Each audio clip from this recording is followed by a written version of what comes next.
Welcome to the Stokecast, where each week we bring you an inspiring athlete, adventurer, or entrepreneur and dig into their stories and strategies for balancing work, life, and adventure while having fun and making a difference.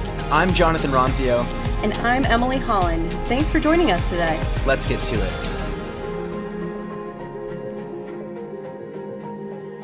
Welcome to the Stokecast, episode 4. How you doing today, Emily?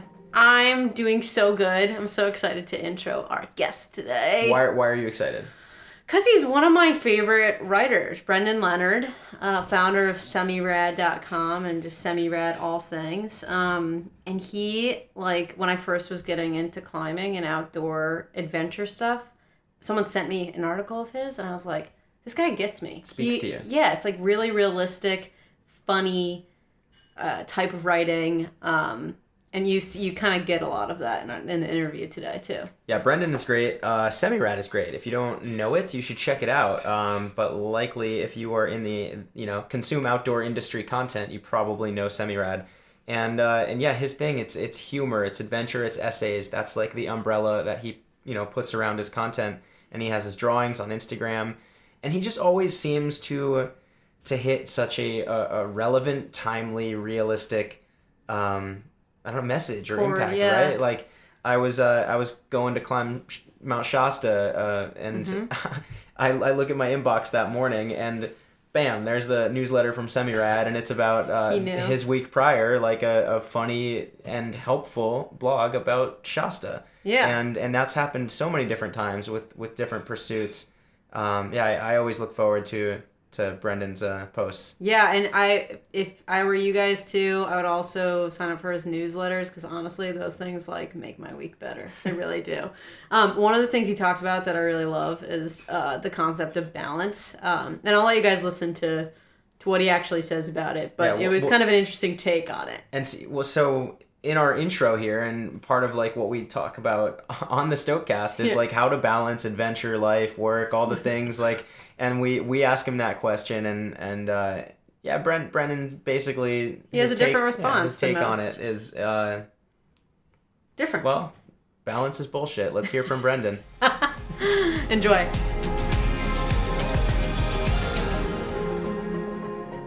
So for anybody who doesn't know Brendan of SemiRad.com, Brendan Leonard, he is an adventure writer, award-winning filmmaker, a speaker. He's the creator of SemiRad, which is a publication dedicated to, as you put it, outdoorsy things regular folks can do. It's the every man or every woman's adventure pursuit, and you have this mix of sarcasm and humor and wit and really helpful advice and insights for adventurers as well. So that's who we're talking to today, and you already know that. I'm speaking to our listeners now. And thanks for joining us when you have a cold and in the midst of all this crazy stuff that's going on in your life. But really what we would love to start with is your beginning. I think one of the things that we've talked about a lot, Jonathan and I, about SemiRad and about your writing style and your creative style is it has you kind of see yourself in the shoes of the person that you're emulating within your writing. Certainly with your books, you're very relatable, but you have this really realistic way of talking about the outdoors that, not everyone sees. You see a lot of writing or social media pieces that are just talking about how rad it is to go outdoors and all these lines that people are skiing and the climbs that are the hardest in the world. And I think your approach is much more realistic where it's let's have fun and also let's maybe let's get real. Understand that not everything is fun when you go outside, but the end result is fun. So where did that kind of realistic, witty, sarcastic voice come from when you first began? Boy. What a question. Well, yeah, I was wanted to start a blog or just some sort of website to stay sort of in the outdoor industry in 2011. I was leaving a nonprofit job. I worked for Big City Mountaineers for 2.5 years, almost Awesome. 3 years. And I was taking a job writing marketing copy for IBM. And I was like, wow, I don't want to just be this. I don't want this to just be my life. I'd spent all this time in climbing and skiing and backpacking and stuff. And so I wanted to have some sort of voice and some sort of brand. And I thought, well, I guess that's it, because I can't climb 5'13" or even 5'12" or 5'11". So, maybe I'll speak to the joys of being, sort of regular or non-talented. There's always going to be people who are pushing the envelope in all those sports, and there's always going to be tons of them. And I don't have that. I don't have that perspective, So what I can offer is all these things that we all have in common. I tend to try to focus on, things that, isn't it funny that we all do this, or isn't it funny that this happens? And, these things that we share. So I basically try to never be negative. If it's always like, I'm not making fun of a person who is doing something. I'm making fun of us, Yeah. Which is, if you put yourself in there, I think it's okay. Cause we're all, isn't it funny that we do these things that are so painful and ridiculous for fun, and then when we call them fun, and there's something to that, and isn't it funny that we all can't stop messing with the campfire when we go camping, we always have to constantly adjusting it, as if it's, things like that. So that was where it came from. That's the best parts of stand-up comedy are just simple observations that make everybody else say, yes, you're right? That is right. Yeah. I actually didn't think about that fire thing until you just said that. So was that lens, always there from the start of SemiRad, or did it kind of evolve and you kind of distill into your voice there?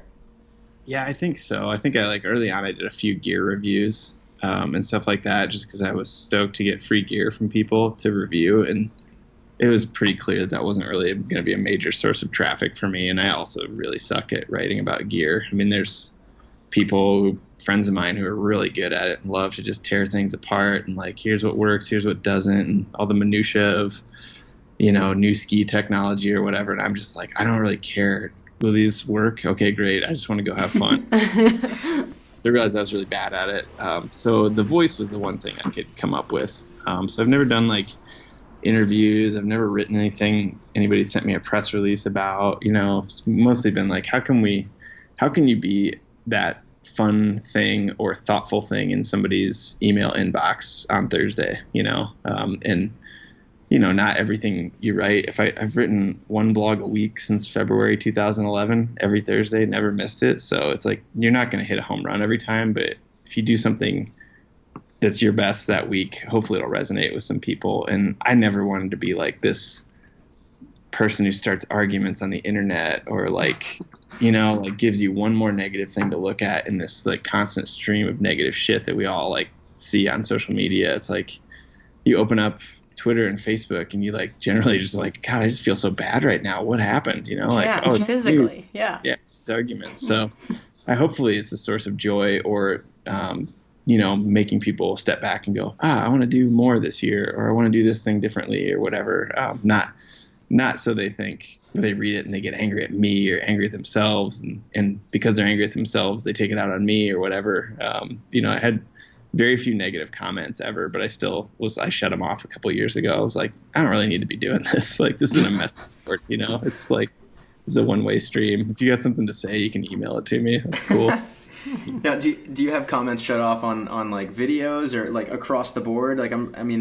On Instagram, people can say whatever they want, but I'd imagine they're not bashing your drawings. You kind of have to keep an eye on stuff like that, just because you don't want somebody's racist comment to be in your feed. I'm hey man, get out of here, So I'll delete comments if they're offensive. If somebody says something that's just there to start an argument with people in my Instagram feed, I'm yeah, go do that stuff on your own feed. Some guy commented that A Tribe Called Quest was boring at one point, and I just deleted his comment and blocked him. Oh my gosh, that is really offensive. That's really, yeah. I don't know why you would say such a thing, but yeah. It's such a weird response. Weird boring, yeah. Okay. So we'd kind of jumped into SemiRad, which is obviously been a labor of love for you for 7 years now. and going beyond that. But I'd love to hear a little bit about where you started, how you started climbing and getting into the outdoors in your life. Because if I'm correct, I believe you grew up in a pretty flat place. Yeah, I grew up in Iowa. So this whole story is in my book, 60 Meters to Anywhere, which is available on Kindle. And no, I'm just kidding. I was like, I read it. I've already read it. Yeah, no, I grew up in Iowa and did not, my family went skiing, I think 3 times when I was a kid in Colorado. And that was my whole mountain experience. And then I went to college and was just like super happy to be partying my ass off and, barely graduated from college and got arrested a bunch and eventually went to substance abuse treatment. And after that, I was really struggling for like, what am I going to do now? And I moved to Montana, got a master's degree in journalism, and then started getting into just like hiking and peak bagging and a little backpacking. And then right after school, I moved to Phoenix and started working at the REI store in Phoenix. Nice. And the guys just on there. On the floor? Doing sales? Nice. I could not. It was hard to find a journalism job in 2004, and especially when you weren't very talented. So none of the newspaper, I couldn't get a newspaper job. I was trying. I got sick of just applying for jobs, and I was like, you know what? REI looks cool. I'll just see if they're looking for help. And so that was my first job out of grad school, was working the sales floor at REI. And it was awesome, to be very new into adventure and hanging out there. And, you're still selling things, whatever, that's your job, but you get to hear about these things that people are doing with the gear. Like, well, what do you need this backpack for? Oh, I'm going down, to have a supai, or I'm going to do the Bright Angel Trail, or, I'm going to do a trip, I'm doing a hut trip in Colorado or whatever. So I was just building up this tick list in my head, talking to people. So on the sales floor there, all the guys I worked with were climbers, and they were like, they eventually got me out climbing. My first, I think it's probably unique nowadays, like my first, probably 25 times ever climbing were all outdoors. Whoa. Yeah. On a lot of them on Camelback Mountain, which is right in the middle of Phoenix, which is rad. Terrible rock, but super cool. Yeah, it's great. That's my winter road trip. I was right out there, and like 2 times a week, I'd just run up Camelback for the sunrise. It was perfect. Yeah, well, that's the only time you can get parking there nowadays. Yeah. But yeah, like guys I worked with, Dustin took me out and tried to teach me to climb, and I hated it. I was like, this is terrifying. This is bullshit. I'm never going to do this again. And I was only there for a year, and then I moved to Denver. And when I'd been in Denver for, almost a year, I went and basically took like a climbing lesson from a guide.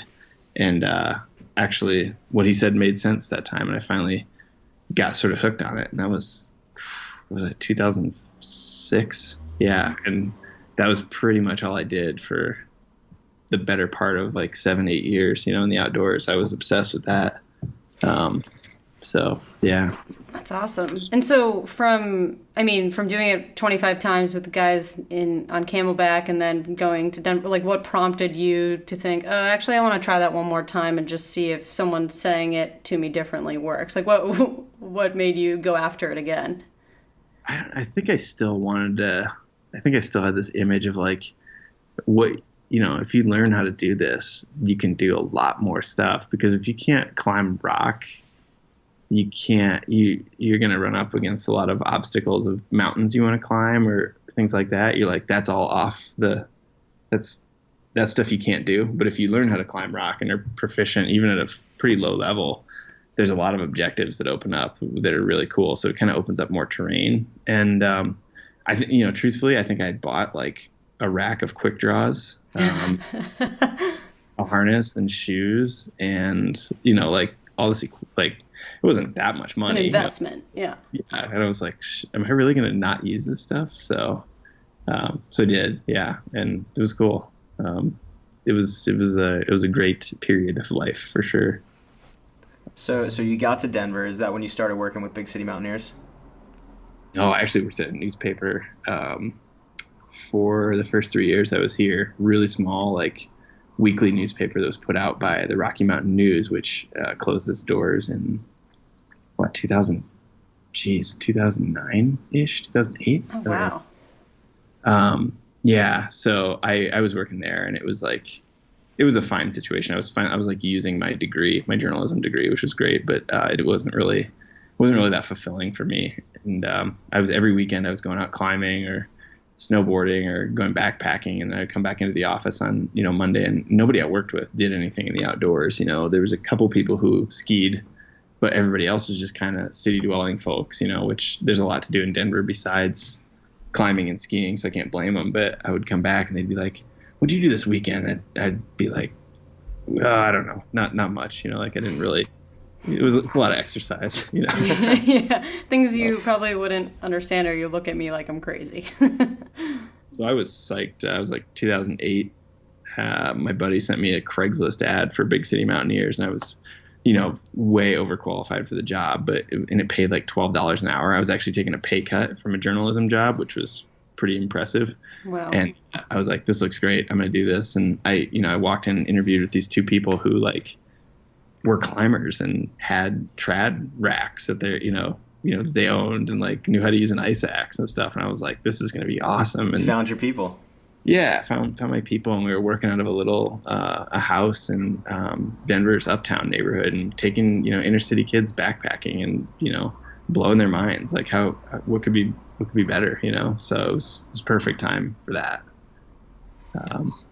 Yeah. And then, so, all right, you did Big City Mountaineers for 2.5 years, you said, and then you were kind of thinking, what's next? And you started SemiRad. But leaving that job and starting SemiRad, I mean, I can't imagine your blog was profitable and giving you a living right from the start. Like, what did you do to throw yourself into the passion project while also scraping together, a living? How did you grow that? Well, so I was, this whole time, ever since I got out of grad school in 2004, I've been like pitching magazines and websites, being like, hey, I want to write a story for you, blah, blah, blah, and getting shot down quite a bit, but also seeing a little bit of success. So the situation at Big City Mountaineers changed, and I was able to get a copywriting gig at IBM. And that was probably the best paying job I'll ever have outside of working for myself. I was like, working from home, writing marketing copy, which was actually quite exciting, and I had like great health insurance, dental, like everything, like if your computer broke, they'd overnight you one, like wow, the nice, the dream. Yeah, I was just, it was great. But it wasn't like perfect for me. So I was doing Semi-Rad on the side, and then still trying to sell stories to Climbing Magazine or Backpacker or whoever would like print them, So I was doing a little bit of that stuff on the side, and over, I guess it was a year and a half of working at IBM and writing my blog and trying to do freelance magazine articles, I was able to grow the adventure side of my writing to the point where I thought I could maybe make a go of it and like just try to do it on my own and, get the cheapest health insurance plan there was and pay for it myself. And yeah, it was like a year and a half later after starting my blog, I think I had what I thought was enough money to go for it. And I very clearly remember shipping my computer back to IBM. I was in Salt Lake City visiting a buddy, and was just like, all right, here goes nothing. Like this could be the dumbest thing I've ever done. I've been in my van at the time as well. So like I'm not paying rent, which is nice. But yeah, I was, and that I was growing SemiRad, and very early on, probably 3 months into it. So I started writing it in February 2011. 3 or 4 months into it, Steve Casimiro from Adventure Journal had found my writing somehow and said, hey, I'd like to, sort of syndicate your blog and, use some of your blog entries that you write for SemiRad and use them on Adventure Journal. I'll link back to you. Is that cool? And I said, yeah, that's great. And he drove a lot of traffic my way. Like a lot of people discovered my blog because of that. And a few months into that, he decided to start paying me for reprinting my story. So I was actually getting paid a little bit for the blog. And I thought, oh my God, this is the greatest thing ever, And then after about a year, almost 2 years into it, Outdoor Research started sponsoring it. And that has been, if they hadn't sponsored it early on, it would not exist right now, because they've been there for, I think this is their 5th year. Yeah, they're still with you, right? Yeah, and that's been such a great relationship. I'm like, that's family there, So if they weren't there, just ponying up money every year and saying, we like what you do, keep doing it, I would have a really hard time doing it every week. I would probably be done with it, to be honest with you. So their support has been the best thing. I straight up told them that last fall. I was like, do you guys want to do another year? And they're like, yeah, of course. And I said, okay, great. Because if you don't, I'm probably out, and things have happened since then that have made it way more sustainable. So, but I still count on their support for sure. And, I've gotten more work through their company, doing other things. But they've never once said, hey, we think you should do less of this and more of this, or we didn't like that thing you wrote or anything like that. It's just been like, yeah, put our logo up. That's cool. Use our gear. Hopefully it works for you. And it's been a great relationship. So every year, I guess, has been the pie chart changes every year of like, what am I going to make money doing? It's early on, it was probably more magazine work. And now it's more, the blog is actually paying for itself. Do some film work, sell some books, and it's just like an exercise in trying to figure out what's going to put, food on the table every year, instead of just sticking with the one thing you think you're good at and hopefully this will make money, so sorry, that's a very long answer. No, it was a great answer. What were the couple things that changed that are making it more sustainable for you? Like, I think a lot of people out there might have their own side hustle and they're afraid to give themselves into it and take that leap for not feeling like they'll succeed or something. And a lot of people might have freelance work where they depend on just one client and they're afraid, just like you said, if this goes away, I'm done. Like, what did you do and what happened that makes this more sustainable if that happened? Right. Yeah. And when I say if that sponsorship went away, I'd be done. I would just be done doing the blog. I would have to, I'd have to say, gosh, it's not paying. I have to do other things that make money. But yeah, thankfully last year, two things happened. Outside magazines started to syndicate my blog. So they take every single week, they put what I write on their website and they pay me for that, which is good. And then I started I've struggled to have a second sponsor on the blog every year. And Chaco sponsored me for a while, and then Vask did for a couple of years. But it's a tough sell for companies if there isn't somebody inside the company who is like a huge fan of what you do. You're probably not going to get the money you're looking for or enough to make it worthwhile, because people are just like, what a blog, man. Nobody reads that stuff, or if they don't see it being shared, because my stuff isn't like, the traffic numbers aren't mega impressive, but I think like some of the virality of some of the stuff is. So, and I think just the passion of your readership too. That's hard to quantify. Right, and so I like decided, it's like, who's benefiting from this? Is like a company who gets their shoes. There's like an ad that people click on. Are they benefiting? Yeah, kind of. If you have a long relationship like I do with Outdoor Research, you are, but if you do like a year into it with a shoe company, they're going to be like, well, what happened? Like we're not selling any more shoes, like, well, maybe you are, I don't know. But the people who benefit are the people who read it every week or every other week, or, who have counted on it for years. And I finally just said, you know what? I do this blog. Nobody pays for it. You don't have to pay to see it. And I do these Instagram charts every 3 times a week, and that's free too. If you like what I'm doing and you want to help, here's a Patreon campaign, that you can give me $1 a month if you want to. You can give me $25 a month if you want to. Like whatever you want to do, that's cool. I appreciate it. And for me, it was just kind of like putting it out there, saying, if you help, I can keep doing this. If you don't help, I don't know. I'm not saying I would like stop doing it, but I might have to find a real job. So I wasn't like threatening to take it away. And I was just shocked by the amount of people who pitched in and were like, yeah, I'll do it. I'll give you $10 a month or $5 a month or whatever.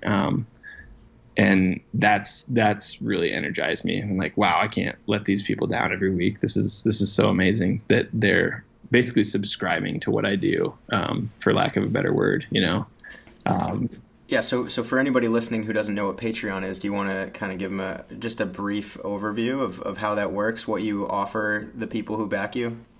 Yeah, it's sort of creators use it, so cartoonists or websites that that aren't like traditional media. Yeah, even traditional media websites do use it actually. People who have YouTube channels, if you don't want to like put ads on your YouTube videos and you just want to say, hey, support me. People can sign up and say, I'll give you $5 a month, which is automatically taken out of my whatever, credit card or PayPal or whatever.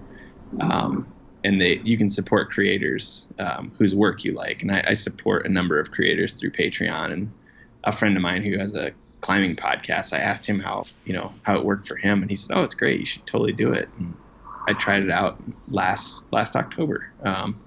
And yeah, it's worked really well for me. And so, for whatever level you support, you get a reward right when you sign up, which I mail out stickers, books, and art prints every month for the new people who have subscribed or have pledged. And then on the 15th of each month, I kind of do this sort of behind the scenes what I'm up to, and it's just this secret post that only goes to Patreon subscribers or Patreon members, so they get to see sort of these behind the scenes things that I don't really do.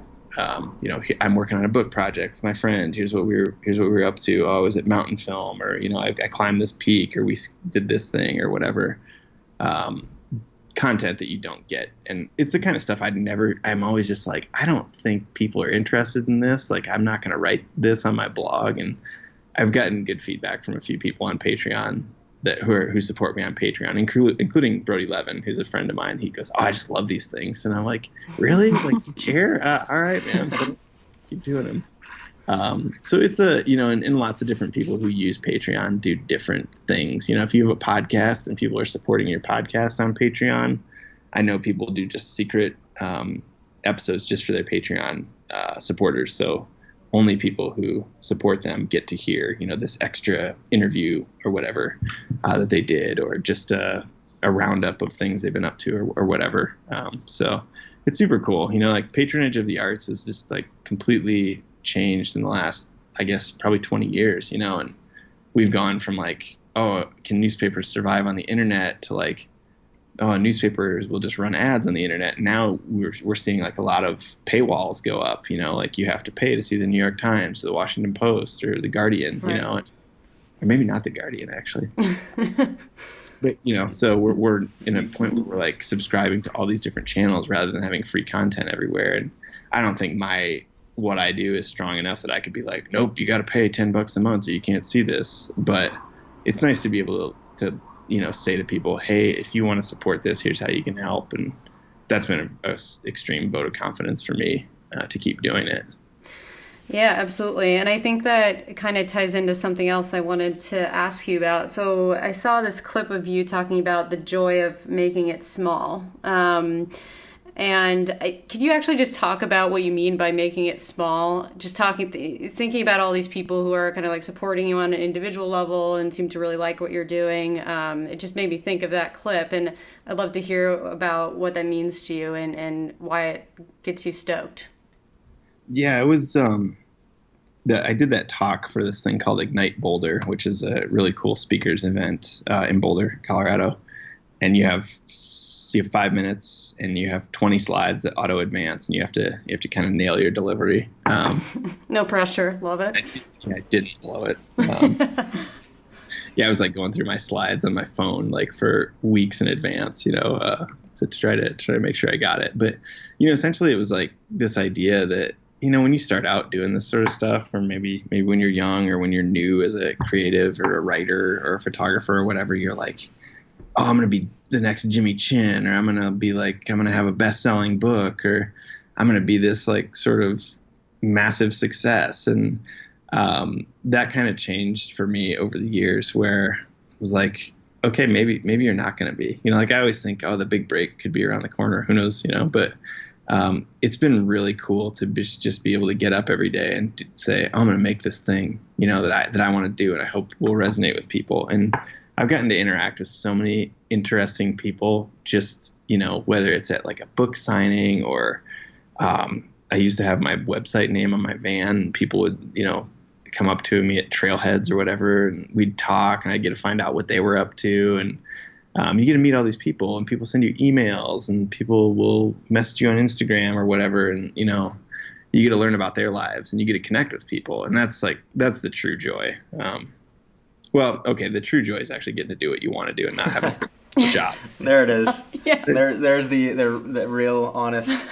I mean, freedom is why I do it, but like the secondary to that is just getting to meet all these cool people. And the talk it's on YouTube. I think it's just called the joy of making it small.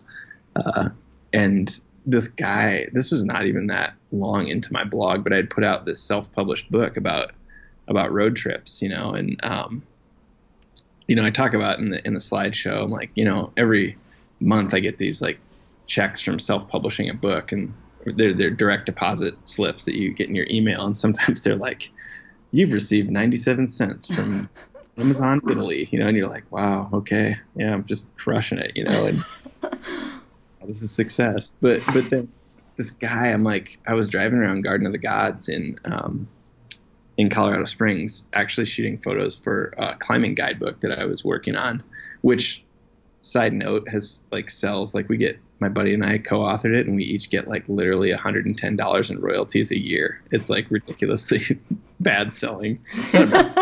Yeah, I had no frame of reference for that. I was like, oh, they're really killing it with that book. Yeah, right. It makes me $2 a week. So, sick.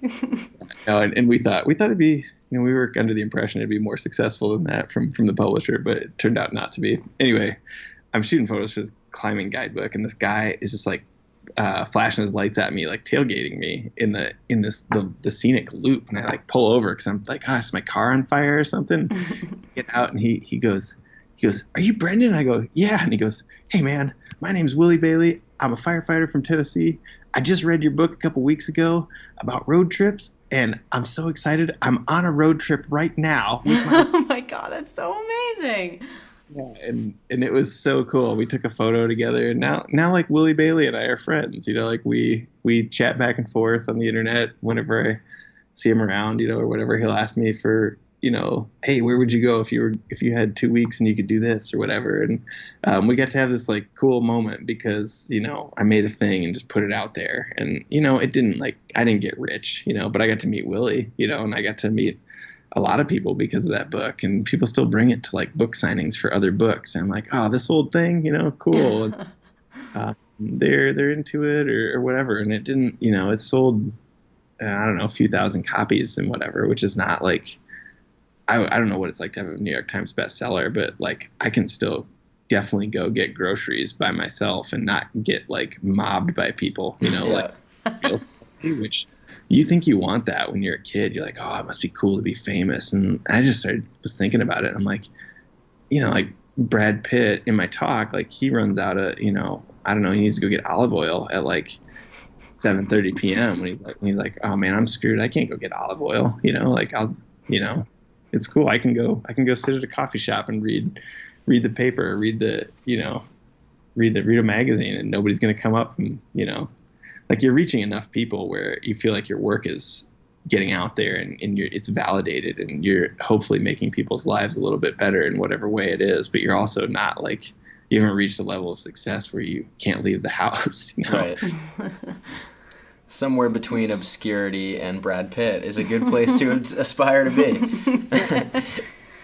No, but that's awesome. I mean, those fans, that's that's the fan in the back of the concert yelling the B-side you recorded in college in your friend's dorm that and now you're a touring musician, right? And you're like, wow, how the heck do you have that song or even know it? Yeah. But you're putting out the way, I do a lot of what I would call micro art versus macro art's a book, or a big film project that takes a year to finish. And I do all these little things that'll take a few hours or even just a few minutes, and you never know where people are going to be like, oh, that thing you wrote about haircuts, my friend and I, we were laughing about that while we were out drinking one night, and it was just this great moment for us. And you were thinking, oh, that didn't get very many likes on Instagram. I'm glad you guys liked it. You never know. You liked it in real life. Yeah, right. Yeah. Well, dude, your just a few weeks ago, your Mount Shasta post was super timely for me. I messaged you about that. You did it a week prior, and I was on my way, and I get my email as I'm going to the the airport and see that you're talking about climbing Shasta. And I sent that to the two guys I was bringing up there, and yeah, it was a fantastic post. So thank you for that. Thanks. Yeah. Well, yeah, you nailed it. Like, I mean, the season's earlier this year because they didn't get as much snow, and like, it's not going to be, I don't know. I think you had good conditions when you went, right? Oh, it was perfect. Yeah, we were on the mountain for 27 hours, and it was like Bluebird. It was amazing. Oh, man. Yeah. Good for you guys. It's I think normally right now is pretty good, but I think it moved up several weeks because of the snow levels. So I was glad we were there early too. But yeah, what a place. Congrats on skiing it too. I mean, I was dying the whole time. The two guys I brought up were not skiers or snowboarders, so I'm like looking at just perfect turns the whole way down that head wall and just trudging along step by step. Oh yeah, and it's like I had climbed it as a fundraiser in 2009, and a friend of mine put it in my head like, oh, it's such a great ski, and I started skiing like a volcano a year with my friend like 3 years ago. So this was like our third one. Once you start skiing down, you're like, you will take the extra weight up in order to not have to plunge step all the way out. You're just like, oh my God, that looks so horrible. Like especially things like Mount Hood, when you get to the top, I didn't even ski off the top. I down climbed a couple hundred feet to where I thought I wasn't going to die. And then you weren't going to roll into the Devil's Kitchen there, the fumerals. Exactly. You made it Semi-Rad. There you go. Perfect. Yeah. Right on brand. Even then, you still have about 5,000 feet of skiing, and it's just like a blue run for days, and you're just like watching people go down the climbers trail, and you're like, oh my God, we're gonna be out of here in like 20 minutes. And oh my gosh. Yeah, it's tough. That's awesome. So as you go through this, I guess, how many years you've been writing fully? I mean, the blog has been 7 years, and then before that, with the journalism masters and such, I assume you've been writing for what, 20 years? 20 years? Is that right? I mean, I started writing columns for my college newspaper. Yeah. And when did you learn to write your name? Tell us how it began. Going all the way back. No, so basically what I'm getting at is you've had all these years of kind of putting in steady, consistent work over again, and then getting all these rejection letters from newspapers, magazines, etc. So in those moments where you feel kind of like you're a little bit downtrodden, how do you pull yourself out of that and stay motivated to keep going, to keep pushing forward and keep creating? I kind of always have the next thing, really. Like I always have book ideas that I want to do, or I have like a film subject that would make a great like 5 or 10 minute film that you think of, and sometimes people come to you with ideas, and you're not necessarily in charge, but you could bring something to a project, and that's cool too. So it kind of perpetuates, and at this point, I think my stuff is out there. A lot of my stuff is out there enough where people will kind of come to you and say, oh, hey, would you like to write a little piece for, whatever, like our magazine could be fun. And that's really cool because for the early part of your career, you spend so much time pitching, and you're like, oh man, I just spent like, 6 hours or 8 hours researching this topic, and then, doing a quick interview with somebody, and then I pitched it to a magazine and they said no. So what do I do? Now I just threw away a whole day or whatever. And later on, I think you get more people kind of knowing what you do, and, you come up in conversation, they say, oh, you should talk to this person, see if they're interested. So that's cool. But my main motivation is like, this is really this is the best. Like, what am I going to do? Like, I can't imagine trying to recalibrate myself to actually do another job, like do a different job at some point, and like, no offense to everybody with real jobs. That's great. And like health insurance is awesome. And like, you leave your work on your desk and be like, I'm out of here for the weekend is a really awesome thing that I miss. But like, I'm having so much fun doing this that even when it sucks, it's like not even that bad, So, I'm sort of just compelled to create things, whatever it is. And, we're so lucky now that everything is so democratized. You can like decide you want to try something, and what is the price for failure? Like I started drawing things on Instagram a little over a year and a half ago, and was just like, well, I'll buy this iPad, and I'll start drawing. And if it sucks, people won't, respond to it, and I'll quit, but like, I'll see where it goes. And fortunately that turned into a source of revenue as well. But it's like, yeah, I'm like basically still just like lobbing jokes up from the back of the classroom and seeing if they land. And if anybody, you're like, okay, people didn't laugh at that.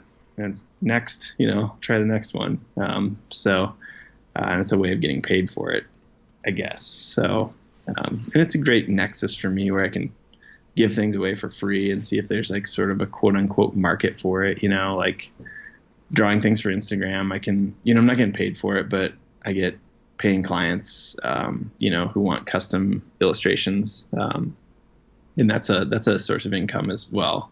And if I have enough, I think if I do this for 2 years, I might have enough of these like doodles and charts that I might be able to put together a little book of them. And, maybe people will buy that. If not, I drew them anyway. I might as well put them in a book and see where it goes. Maybe I'll break even. Who knows? Now, what percentage of things that you create would you say are sources of income versus just creating for creation's sake, and they end up just being free and out there, and it is what it is? I would tell the IRS that 100% of it is paid. For sure. Okay, we'll keep that secret on this podcast platform that we'll be promoting. I mean, like, ideally, everything you do could lead to something, so you kind of like put it out there. And, like, I just had somebody who I think doesn't know anything about me other than the stuff I put on Instagram. And maybe they have a clue that I've done some film work, but they approached me about a film project last week and was like, you don't read my blog. You have no idea of anything, other things I do. So maybe this, like, putting these little charts out there and growing that audience was really good for me. Like, maybe that was a free advertisement that got that person interested in my stuff. And like, that's cool, So ideally all this stuff is marketing for what you do, which is, or your voice, or your sense of humor, or, your ability to tell stories, or whatever it is. So like, that's kind of the way I approach it. But I do try to have 1 or 2 non-paying projects a year, just so I can make them just for me and no one's counting on it. Because once something starts to be, like, you have this great idea and it's a dream, and like, oh, it'll be so great, I'll do this, and this is my idea, and it's a piece of art, right? And then when you tell somebody about it and they say, cool, we'll pay you, how about October 1st, it becomes work. And then it takes away the art. You have to really fight to maintain the artistic side of it. It's like a thing you're getting paid for. And instead of just wanting to do it, now you have to do it. So then it's a tougher situation. It's still great, right? But it becomes, there's this little switch that goes off in your head, like, oh, now I owe it to somebody, and they're counting on it, and they're paying me, so I can't not do it.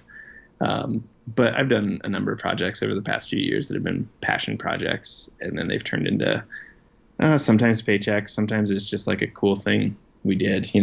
Two of my film projects started out as like not getting paid whatsoever. Frank in the Tower, which is about my friend who guides at Devil's Tower.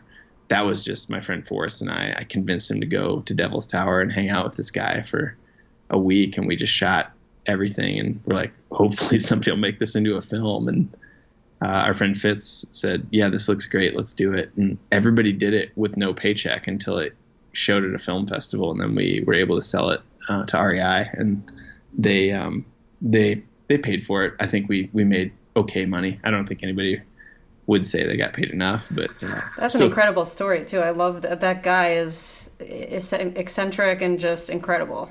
He's phenomenal. Yeah, what we didn't even put in the story is that he's also like obsessive about racing go-karts. What? That is such an awesome added bonus that I wouldn't know if we didn't talk today. I didn't know that until last year, actually. And he was in town. A mutual friend said, hey, Frank and I are going to the go-kart track. You want to go with us? And I was like, why? Yeah, sure. And he just crushed everyone. Oh my gosh. The most charming way possible. So...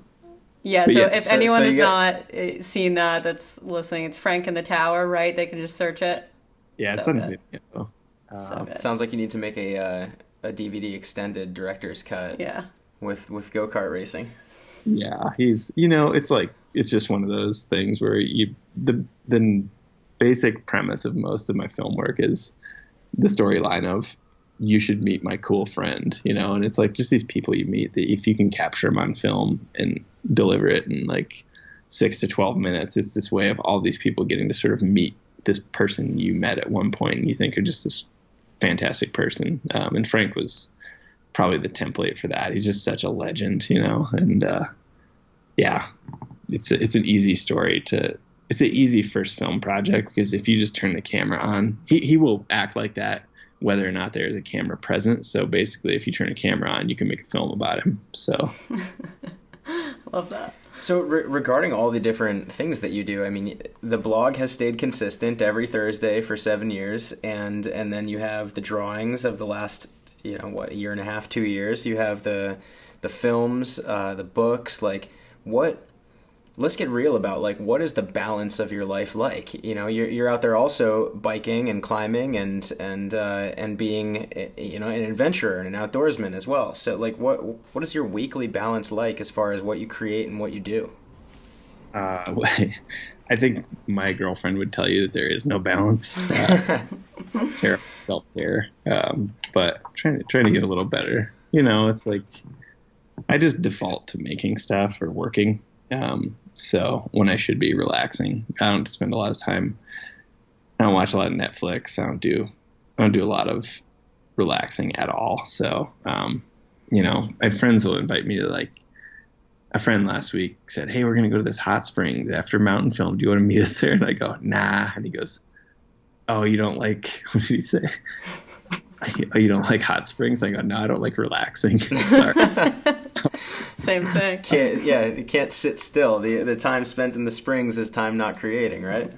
Yeah, something like that. So I'm trying to get a little bit better at self-care, but I think the idea of balance is mostly bullshit. No offense. Like, I think if you achieve balance whatsoever, it's got to be on like a macro level. Like, I think there's so many if you work for yourself, you're never going to be able to be like, "Oh yeah, sorry, I have to turn that project down. I've already worked 40 hours this week." Like, so you have these big spikes in productivity, and then you have these lulls, and like, maybe you go on vacation, but you still, it's like there's no balance. Which figuring out a way to make that like not give me insomnia is pretty much the battle right now, which is I'm doing better at than I was last year, but.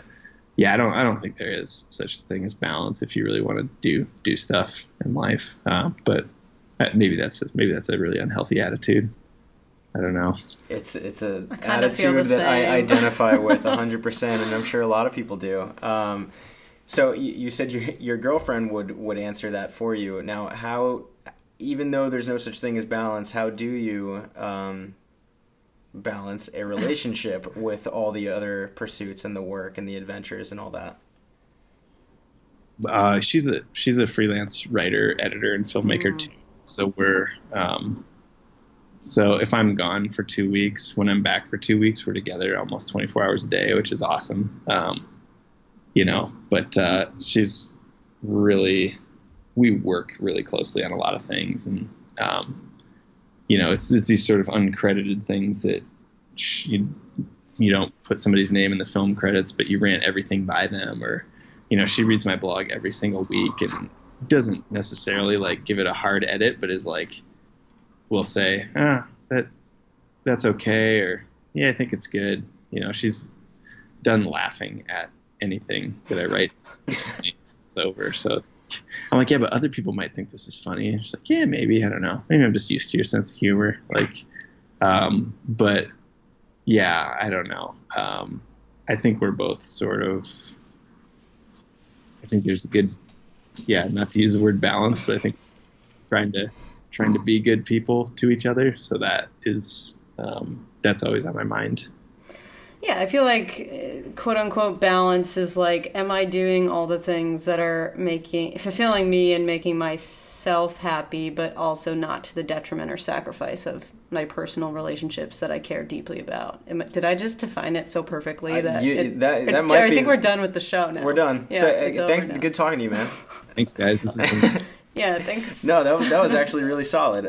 Like you don't have to have the and you the know 50-50 or whatever. Yeah, but, you know it when you, right? I mean, do you agree, Brendan? Like, you know when, okay, I've maybe been slacking on being fully present in this conversation with my friend or girlfriend or whatever it is, and you can like feel it in moments where you're like, oh, I need to get myself in check. I need to like give more to this.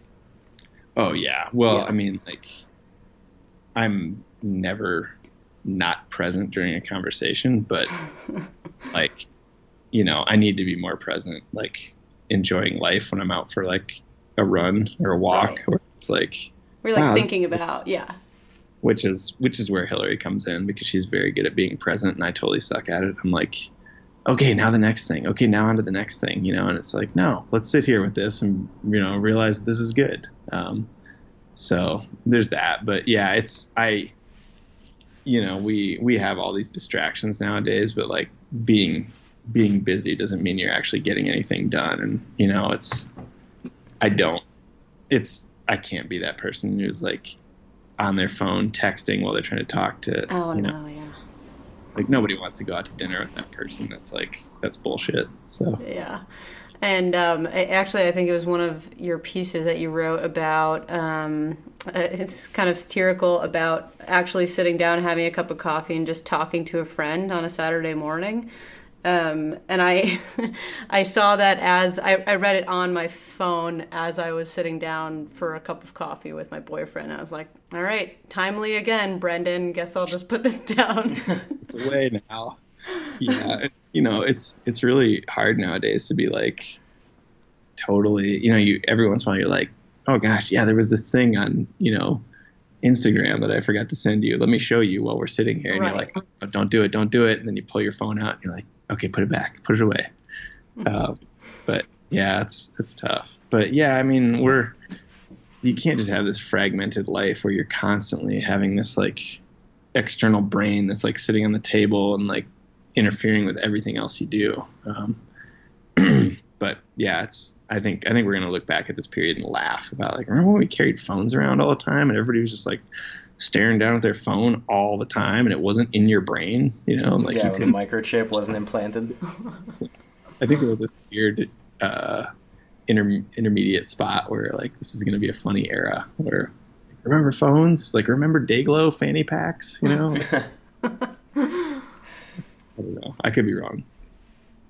No, I think you're completely right. I actually, when I go on the subway or something in the city, I'm part of the problem, obviously, because I'm looking at my phone, reading Semi-Rad. So, well, you're part of the problem too, then, Brendan. But but I look up at when I get to my stop or something, and everyone's on their phone. I'm like, Everybody's are we head zombies? down, What head is down. going on? This Yep. is like crazy to me, but makes me feel like I'm in some weird like dystopian future. But I think you're right. I hope we do laugh at it. I hope we do. So there's so many I guess hypocrisies or contradictions in the sense that I don't know. So we were talking to Cody about this as like he's starting to be an active voice in his community about like environmental awareness or conservation, and yet from an outsider's perspective, professional skiers are out there just traveling the world and riding in helicopters and like carbon footprints are pretty high for professional adventure travelers, right? And same thing, like if you're preaching to not look at your phone, but you're the one writing the blog and sending the newsletters, and like I think about that all the time because I'm on both sides of those spectrums. I'm like, I don't want to look at the phone and I don't want to impact the environment negatively, but I'm constantly traveling and constantly creating. Like how do you deal with that internally? Oh, I mean, it's just pure ego, right? Yeah. That's it. No, it's like, yeah, I have this cartoon. I can't ever figure out how to actually phrase it, but it's like, me refuses to drink out of a paper coffee cup in an airport. Also me gets on flight to fly to China for a week. It's like so stupid. But in the end, yeah, who's to say? We're definitely not going to be like in 100 years and be like, we would have been fine if it wasn't for those pro skiers, like, Yeah. like those guys have to get people's attention in order to devote, to actually get a message across. So like if Brody Levin was just like, working at Office Depot, he would have a hard time getting a message about climate change out. So yeah, not that he's exempted from like behavior change.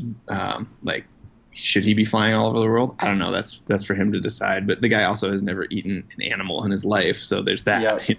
So he's saving quite a bit of CO2 there. But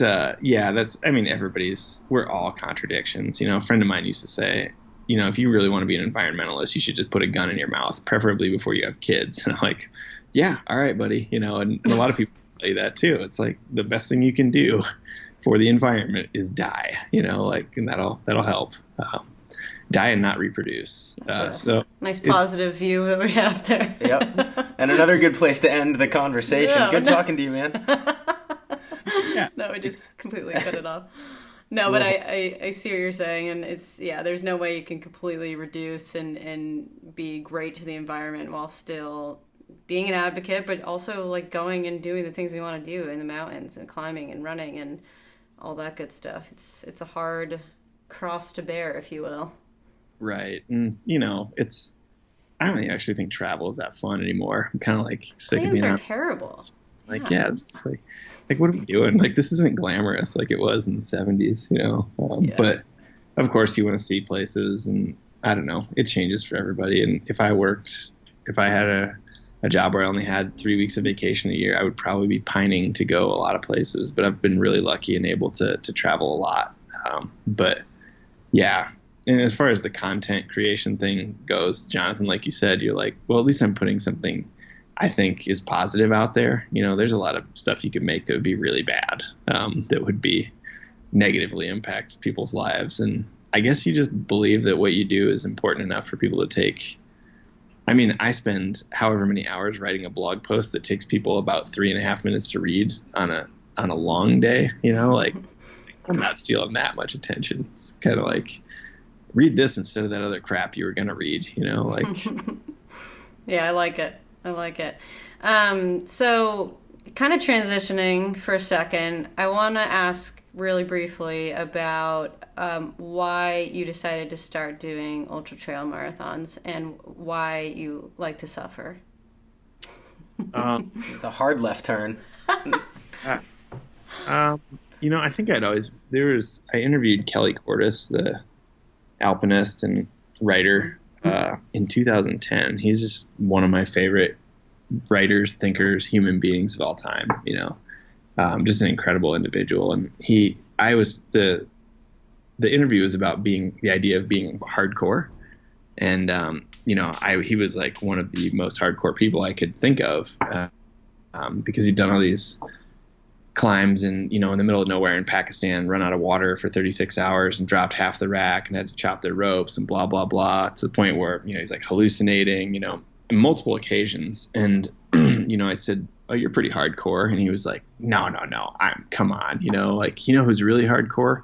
Ultra runners. And, he explained, that his idea was that if you get on top of a mountain and you have to get back to civilization to survive, of course you're going to keep going.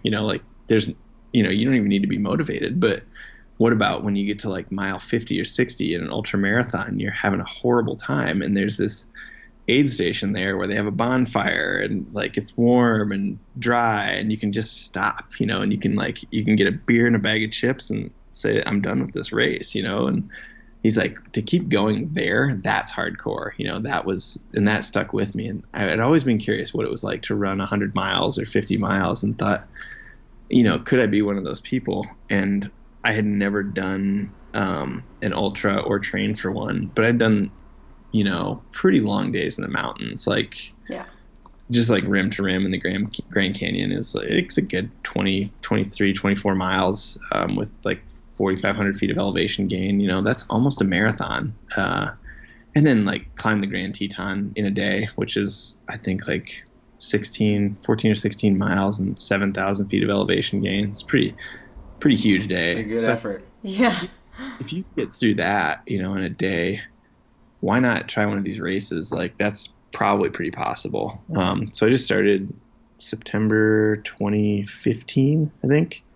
And a friend was, my friend Jason was doing this race, and I said, oh, maybe I'll try that too. And survived it. And it was a 50K, so 31 miles. And the idea that you can walk in these races and it's okay is like mind blowing to me. So it becomes this like, yeah, I'll run and I'll have some cookies, and then I'll walk the uphill, and I'll run, and then I'll, walk the uphill, and like, it's cool. It's like becomes this big hiking, running thing. And that seems so much more possible to me than like trying to run a fast road marathon where it's, your heart rate is jacked the whole time. And you're like, hoping everything holds out. It's like, if you're tired, you can walk for a little bit, and it's a really interesting mental place to get to, for sure too. Like, I can't believe the emotional component to it, where you go through these periods of, say, in a 50-mile race where you're like, you're absolutely in the worst mental place possible for an hour or two. And you have to trick yourself into keeping moving, because you're like,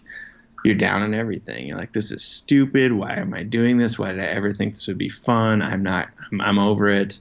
And if you keep moving, if you tell yourself, I'll keep doing this for 10 more minutes, or I'll eat Oreos at the next aid station, or my girlfriend's going to pace me for the last 12 miles or whatever, you can get through it. And it's been a very interesting thing. And also, I just wasn't climbing as much. I had helped, I kind of witnessed an accident in 2013 and helped rescue a kid. And I think I was kind of like, maybe I'll take a little break from the climbing. And I've said, like, ultra running is all the pain and suffering of mountaineering without the risk of death. So, because people die doing ultra marathons, it's very infrequent. In climbing, I feel like it's way more frequent, or way more painful, really. You're just like, somebody said, yeah, ultra running, you don't die. You just die a little inside. And that's what it feels like. So it became, is that a bumper sticker? Because it should be. Yeah, maybe.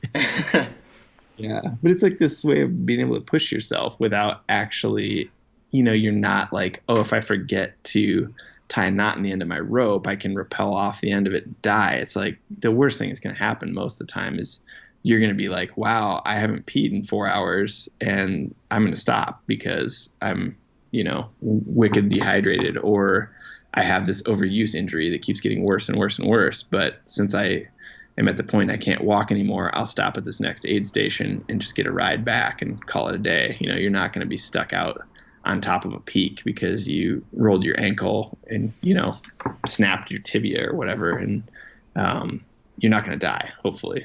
But it's a weird way of like doing this supported sort of pushing yourself and finding out your limits in that respect. So that's been fun. I highly recommend it to anyone who hates fun, I hate fun. I'll do that. Yeah, actually, like, that sounds pretty good. I was just thinking about, I've ran road marathons, and one of the things I want to do this year is get into trail races. And it's like, I don't know what to do. Like, I don't even know where to start. I just trail run a lot. Like, what do I do? And you just talking about that with cookies at the aid station, I was like, that's enough to get me signed up. There you go. Like, there it is. All I need to know is that there's cookies and potentially coffee. Emily's and I'm good. big on snacks. Big on snacks, yeah. So for you, the ultra marathon was the what's next. You've talked about how you have that what's next mentality a lot, and how, like, even as far back as working at REI, you were making that mental tick list of what was next for you. Couple things right now. Where do you currently keep your mental tick list? Do you have a place that you write down your upcoming objectives or goals, wants and to-dos that proves effective for you? And also give us the rundown of what is next. Oh yeah, I mean, I think there's stuff that you're going to do, and it's just always in the back of your mind. But like a lot of things I just put in the notes app in my phone. Anything from like sketch ideas that are half formed to possibly this could be a blog idea. But for what's next, I'm working on a book project with my friend Forrest, and it's a pretty production heavy thing where we're going out with different friends and shooting different types of camping for like a big photo book that'll be, it's sort of just like this, the joy of, you know, sleeping under the stars in every way you can do it. Big wall climbing, sleeping, you know, snow camping, sea kayaking, whatever. But after that, yeah, my girlfriend and I we're getting married in September, and then I think we're going to try to do an around the world trip in November and December, and use all those airline miles that I've accrued. So, well, congrats. That's awesome. It should be a totally different kind of adventure. So we're trying to get it down to like one bag maybe, for the whole trip. So that could be cool. And it's like free flights, and, you know, it becomes pretty affordable if you are able to just knock down the cost of the flights to zero, basically. So those are a couple things. And then there's always stuff that I'd love to do. And it's just a matter of making it happen, or, you know, a friend being in the right place to do it at the right time. So yeah. Awesome, man. Well, one thing we would like to ask before we kind of wrap this up, that we try and ask everybody is how do you define stoic? What does that mean to you? Yeah. Boy, you know, I'm not even like relentlessly positive like a lot of my friends, like Brody Levin, you know. We didn't get to ask him this one, so we'll have to do an update we'll follow with him. up after he gets back from Georgia. I'm just stoked all the time, you know, and like been very positive and very talkative, which is he's like one of my favorite people to do things with because of that, you know, like you never feel like, oh, it's just getting really miserable, because you're always chatting with him and he's always happy and like really excited to be out there, even when you're like pushing your bike through like 4 inches of mud and like, you know, but yeah, I mean, I think it's just like this enthusiasm for, you know, whenever things are, whether things are good or bad, you're enthusiastic about it and like the possibilities that could come out of it. I think of my friend Chris, who I did a lot of my early climbing with, and he was just always wanted to get out there and do something no matter what it was. And we had this time, we were hiking into Rocky Mountain National Park to climb Pagoda Peak, which is like a 6-pitch 5-7 alpine climb. And it was raining, like it was full on raining. And we're walking in there and I'm just like, this is going to suck, dude. You know, like, I mean, it's raining right now. It's 4 p.m. on Saturday and we're going to try to climb this thing in 12 hours or 14 hours or whatever. I'm like, yeah, we just need to let's not do this, you know? And we stopped and stood under a tree to have like a little bit of cover from the rain. And he goes, we'll just give it 15 more minutes. How about that? 15 minutes, you know? And I was standing there like, let's just go home, sleep in our beds, and we'll get up and go climb an Eldo tomorrow or whatever. And he goes, just give it 15 minutes. And literally we stood there and I like set my watch. It was like 14 minutes and 30 seconds. And the rain just stopped. And he just goes, yeah, buddy. And we went. And I just think of him for sure all the time when I think of those things. 'Cause there was no way you were going to bail once you started on anything. And he's still that way about things, but he's just happy to be outside. You know, it's like a golden retriever who just wants to go for a walk. You know, there's people like that in my circle of friends who are just excited to be outside no matter what you're doing. And I need to be more like that. But I'm often not, you know, like, oh, geez, maybe we could just go get a nice dinner and watch a movie. I don't know. But, yeah, so that's kind of a very long roundabout definition of it. It's fine, I guess. That's perfect. I think we could all, you know, be a little more like dogs and be better off if just we need those friends. If every single thing was our favorite thing. Yeah. Yeah, great. exactly. Right. Awesome, man. Well, it's been a pleasure chatting with you. Where can people follow up with you? Where can they connect? Obviously, SemiRad.com. And where do you like to hang out on social primarily? You know, I'm probably the most active on Instagram, but yeah, it's SemiRad on Facebook, Twitter, Instagram. But yeah, I do the most stuff on Instagram. I'm trying to get better at Twitter, but it's hard for me. I'm not sure why. But yeah, I'm on all those places. That's where people can contact me for sure. And the website is SemiRad.com. Sweet. And we'll keep a lookout for the book coming out with Forrest. Is it this year, next year? What is the slated timeline? It is 2020. So spring. All right. So 2 years from now, Set your watches. We'll make sure people know about it for sure. People. Yeah. No, it'll be fine. It'll be great. Cool. And if you want to Venmo Brendan, oh no, I'm just kidding. We'll put your PayPal link in the show notes.